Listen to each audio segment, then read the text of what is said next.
In the Quran, in chapter 57, verse 25, the Quran says, and we sent down iron. Yes, this is relatively true, that in some meteorites you have iron ore, right? So iron was sent down from that perspective.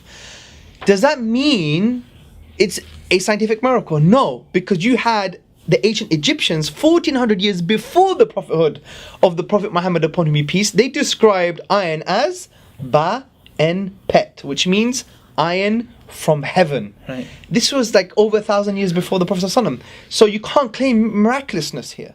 One of the reasons I accepted Islam was the scientific miracles. I'll be honest with you. And now we know that this whole scientific miracles was absolute nonsense, not in total. But guess what? Allah led me to Islam. One of the reasons was because of the scientific miracles. And guess what? Did I leave Islam when this whole scientific miracle thing got debunked? No. Oh, another example. Sorry, there's more examples. The moon being a broad light. The Quran says in chapter 10, verse 5, it is he who made the sun a shining light and a moon a derived light. Nuran means derived light. Now let's ignore how the word shining light and Nuran are interchangeable in the Quran. Let's ignore that for a minute. Let's just stick to the topic that some Muslims use this word Nuran to show that the moon doesn't have its own light because it reflects the light of the sun. Because Nuran means like a borrowed light. Yes, that's true.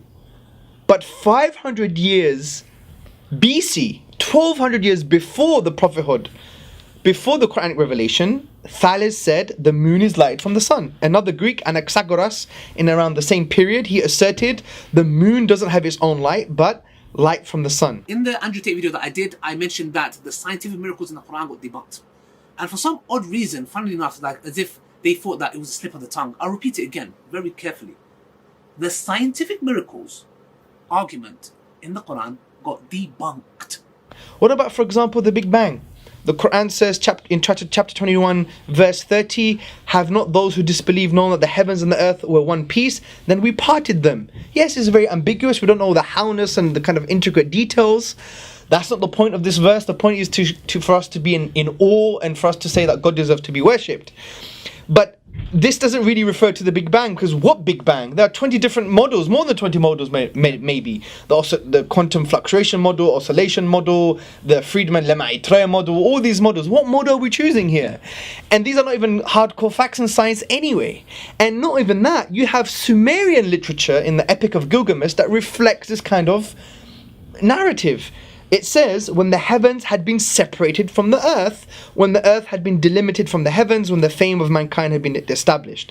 And the Quran says, when the heavens and the earth were one piece and we parted them. Similar kind of narrative. It's highly bizarre for us to make such a claim that he could have access to this knowledge. That's not true.